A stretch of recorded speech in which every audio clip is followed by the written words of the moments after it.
How you doing, guys? I was looking at some videos, and there's a new product that is from Mystery Ranch. It's a bag.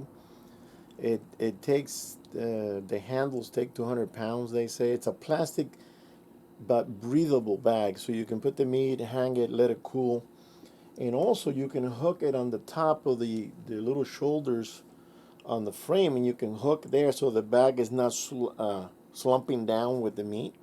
It's kind of staying in its location. And also, um, I saw another bag. Brand is, I saw so many. I saw the Glacier Stone or Stone Glacier. I saw the EXO K4. A bunch of others, and one of them, don't remember which one now, has extra straps so you can tie the meat to the frame, and then you put the bag over the meat and you attach the bag to the frame. So you're not using the bag.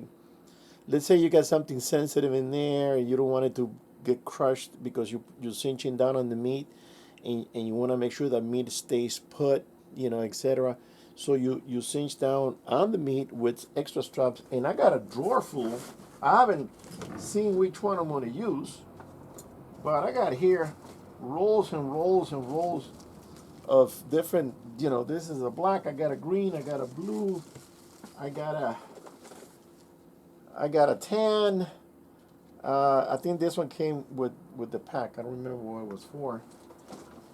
I have this different type of color, green and blue, and they're all clip-on, so you can run it through the back. I'm not gonna do it because I haven't selected the strap and measure it to see how much am I gonna need. Am I gonna need 24 or 30 inches? It's probably 30 inches.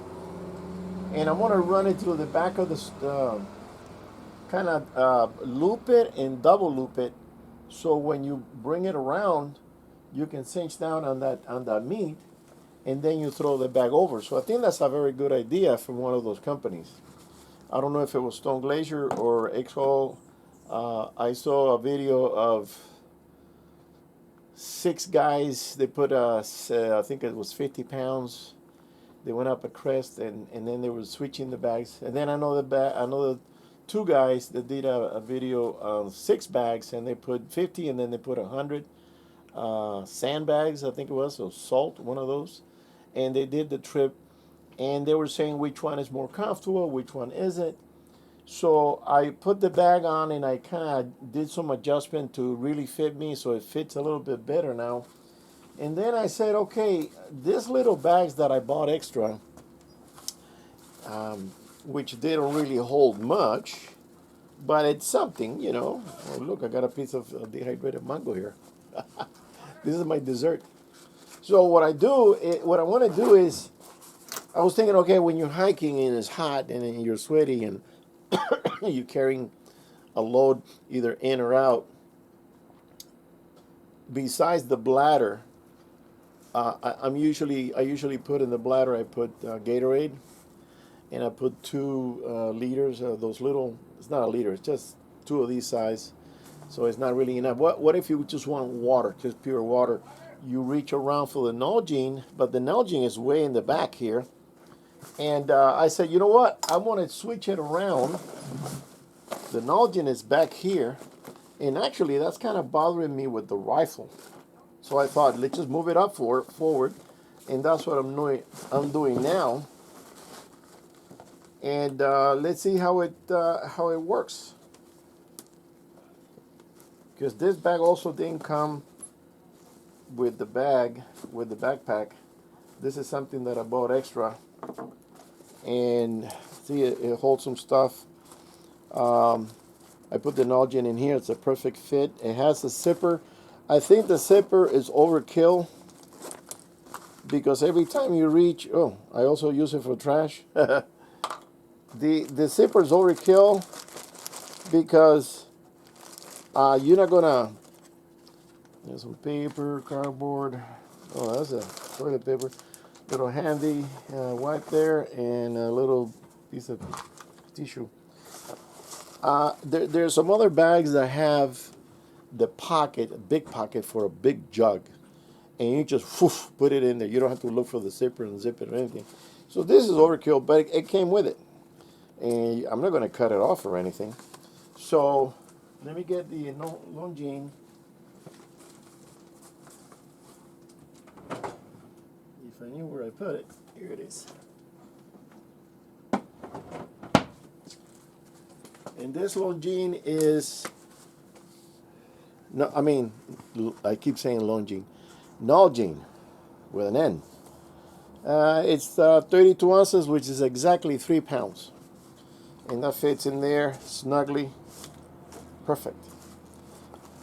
If you're going through some brush, you might want to cover it so it doesn't get hung up on anything. But I think mainly the top is to keep it cooler. Because if you have it open like that, it's exposed to the sun. And pretty soon when you're going to take a drink of water, you're drinking warm or even hot water. So keep it zipped, and that keeps it a little cooler. It does have a little bit of insulation in there. The material is very thick, very nice.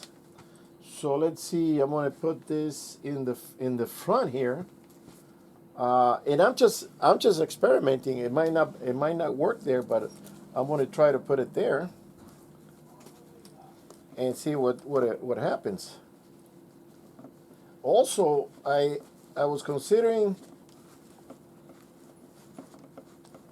I seen guys carry handguns,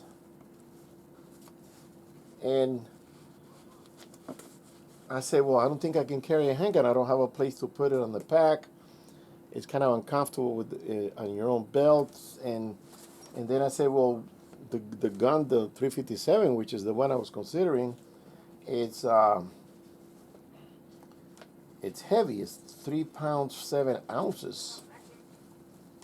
And I say, well, you know, I can't take the 45 long Colt. That thing weighs a ton. I don't remember how much, but by the time you get your holster, which is a big holster, it's a 7 1/4 inch barrel. That's why I call it Yosemite Sam, because it's a Ruger. Okay, so that goes there. Tighten it up, flip it over, and put the snaps on. Okay, that goes there. So then I say, well,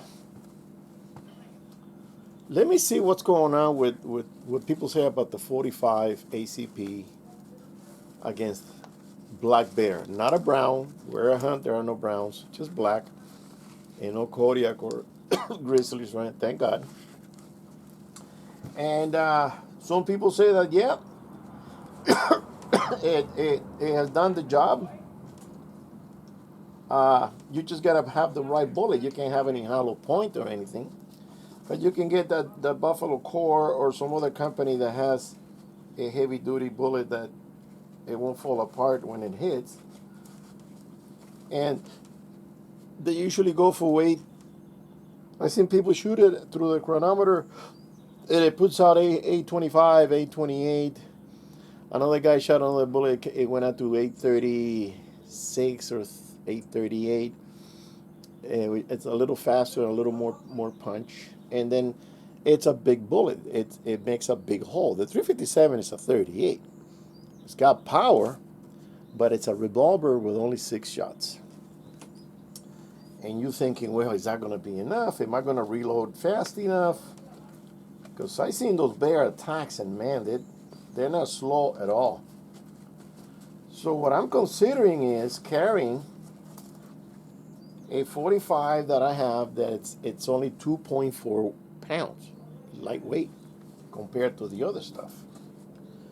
And I already ordered on Amazon. I put it on standby. I haven't ordered it yet, but it's another clip holder, because I'm thinking of buying another clip. See if it's going to work out.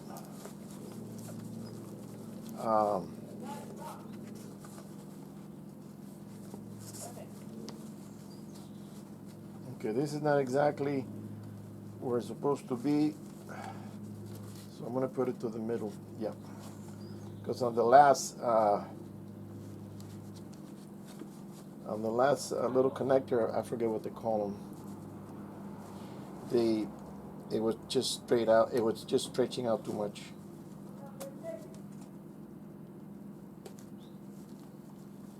So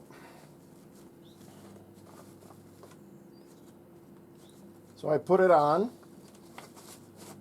and I put on the pack. I got it on right now. You probably can't see it. And it's fully loaded, and I'm telling you, I think it's the right choice. It's just that the caliber is not as potent as a 44. But then I started thinking, why don't I just buy a 44, right? Well, they're expensive as hell. And I said, do I really need to buy another gun? I mean, over here in California, you gotta have this card that already expired, that I had one, and you have to pass this test and then run it through the whole background thing. And I don't have a problem with that, but just said, do I really need to buy a Canon? And then I started looking at the guns. I said, well, let me look. I don't make a decision lightly. I kind of research it and then make a decision, and then if I decide to buy one, then I said, okay, just to even it out, I have to sell one. So I said, okay, I started looking at the Smith & Wesson 69. It's a beautiful little gun. 44, 5 rounds. That's the problem. 5 rounds. And I saw some people shooting it, and everybody was saying it hurts your hands. Even Hickok, 45, was shooting it, and he goes, whoa, my hand. And he's got big ass hands. So I said, okay. And then I look at the price, it's almost $900. And I'm going, whoa, for a handgun. This gun used to be $400. Easy. Anyways, then I kept looking, then I found the Ruger, the Taurus. Ruger makes one, but the Taurus Tracker, I think it was, Tracker.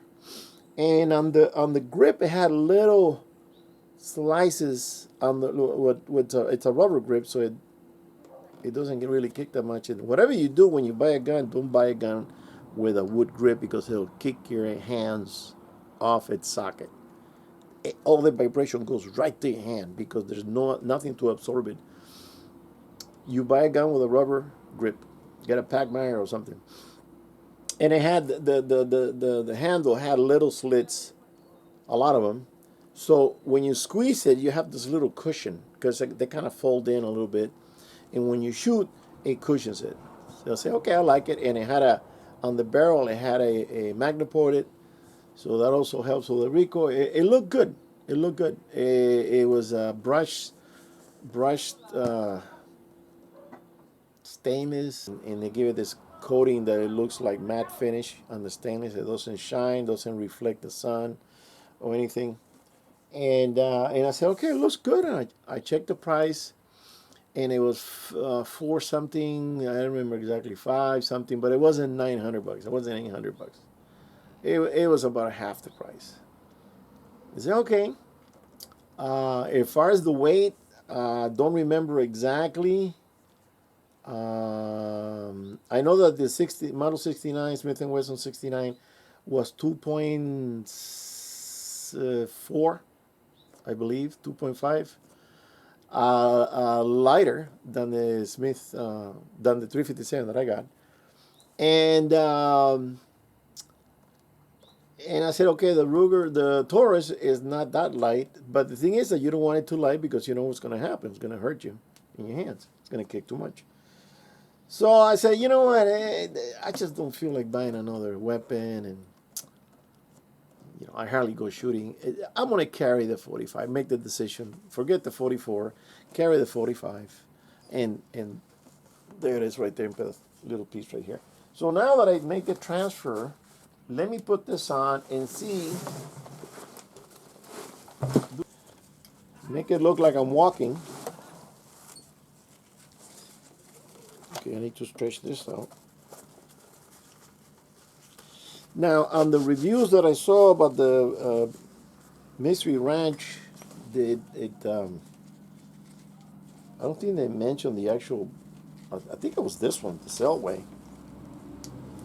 It looked the same. Um, the guy that was carrying it was really skinny guy. He said he was hurting his back or something. They were complaining about the shape of the shoulder harness. That it says it's kind of moving. Oh wait, the wrong way. Gotta do this one first. They were complaining about the curve on the Mystery Ranch. Now, I looked at it and I said, yeah, it does have a curve. It pulls away. He says it kind of makes him stretch out. And they complaining about the the position of the body when you're having a load. That he was, he felt like it was stretching out. But what I noticed about this that it's not squeezing your nipples like the other pack that I have, that it goes over your nipple and it's really pinching hard. So let me. I don't have nothing weighing down here. I'm just gonna feel the fit, the fit of the pack. So I'm gonna bring it down a little bit. I had the load adjusters too tight, and it was causing the pack to lift. It was causing to lift from the side very high. It was kind of doing a loop up a high, and now it's a lot better. And then when you get a load on it, it's gonna fit down into the shoulder. I might do a slight adjustment on the back with the plate and remove the Velcro. So now, let's see, the jug is right here. Not back here that I had to kind of look for it and reach for it. Right there. So if I want water, the thing is that now that makes it flop around like that. So when I do reach for the zipper, it still opens. Reach there, grab it, have a drink, and put it back on. No issues.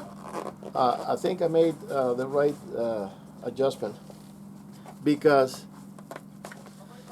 when you're walking, you're not going to be constantly going to your little pocket and eating peanuts or raisins or whatever you have. That you're going to do that when you sit down and you're glassing and you're taking your time and you're kind of munching on things, a little cracker, a little cheese, whatever you take. That's where you're gonna be doing it. So the little pocket on the side was kind of impeding me from reaching. What you're gonna use the most is your water.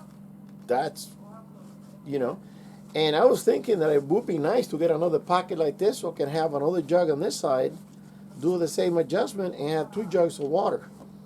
But you got to think about that 3 pounds extra weight. So. This one right here.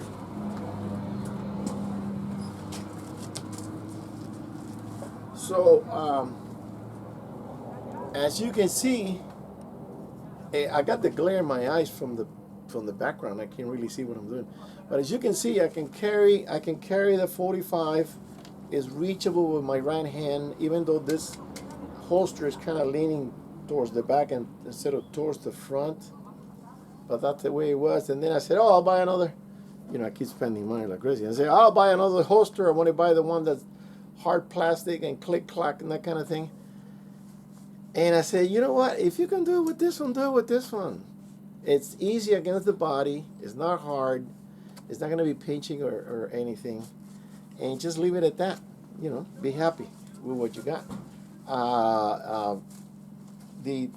It's just that you have to find the right spot, and I think this holster was meant to be put in the back, because if you put it in the back, then the gun is leaning in the right position. You can grab it and pull it out, but I can't do that with a backpack on, obviously. And I'm going to have the rifle hanging between the pouch and the water jug. It's going to be back here attached to the corral, so that's another plus right there. So I think I made a good adjustment.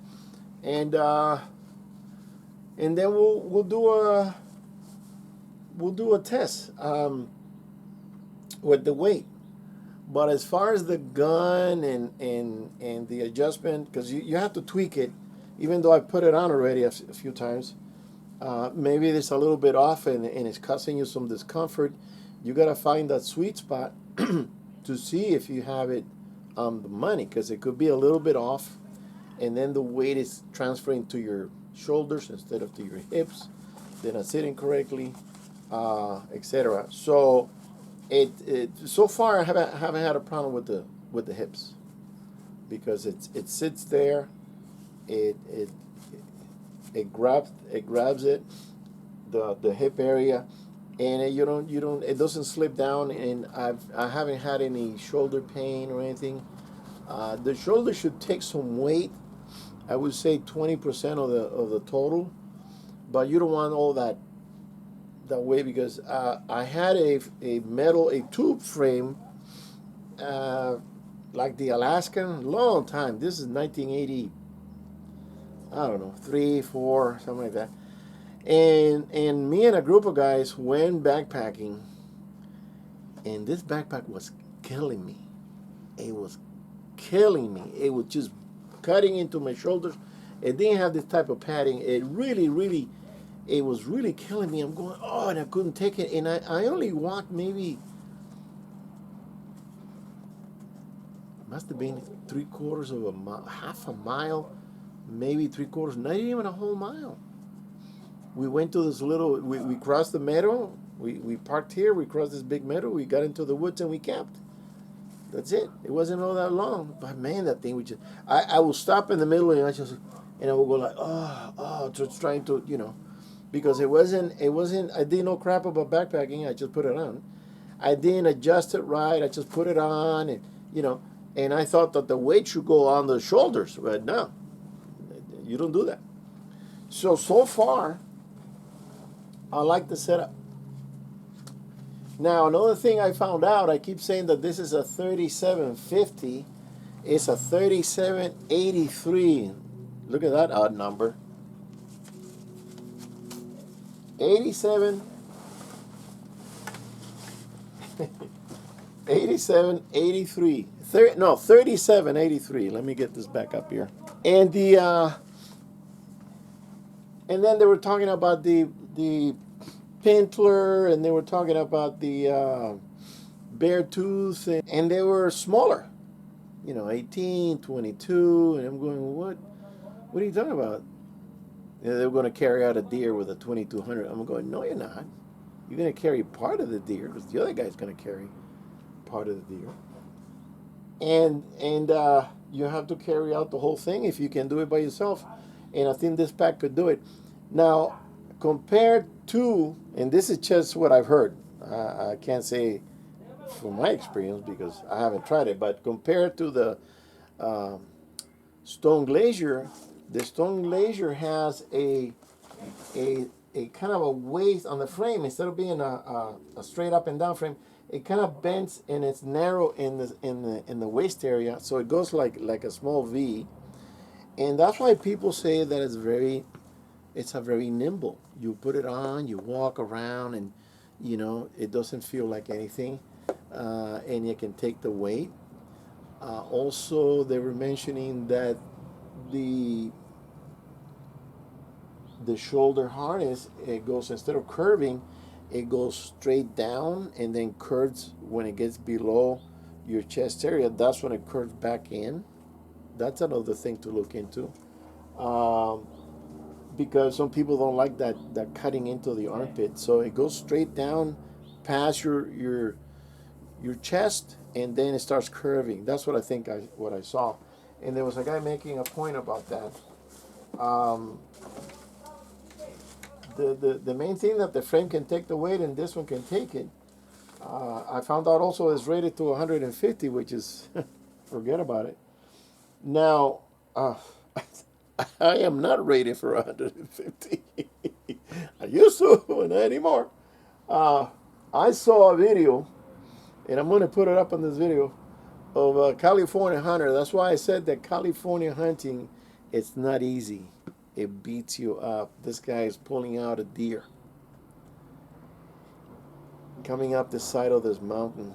just going. He's a big guy. He's got the whole deer. They said he's packing the whole deer out with the head, and he was like huffing it and stopping, going, you know, hey.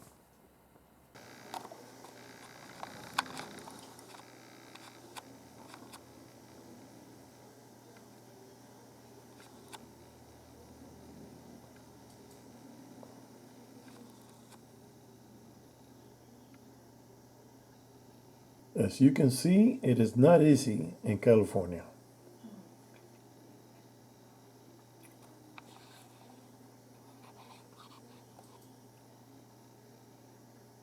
California hunting is not easy. It's up and down, up and down. It's not easy. Where I go backpacking, it's a little easier. That's why I go there. Because if I go to the other places I've been, you're going to shoot it. And then you're going to go, okay, you can come up now. Because, down a freaking cliff. It's very steep, and you need guys. You need several guys. I don't know if I'm going to be able to find anybody to go with me. We'll see. But working on the pack still. I was reviewing one of my other reviews on the pack, other videos, and I noticed a few things that I'm going to eliminate from carrying, reducing the weight. So mainly is the water. That's the basic problem that I have there is the water. Now with all these rains that we've had and still to come, there's another rainstorm coming this weekend, even though right now it's 80 degrees. It's nice and warm. Friday it's going to be cloudy, Saturday is going to sprinkle, and Sunday is going to rain. So we're not through with, these are spring rains. If we're already done with winter, this is spring rains. So I hope that the stream that is by the camp has water, so I don't have to worry about water. Just take that jug, that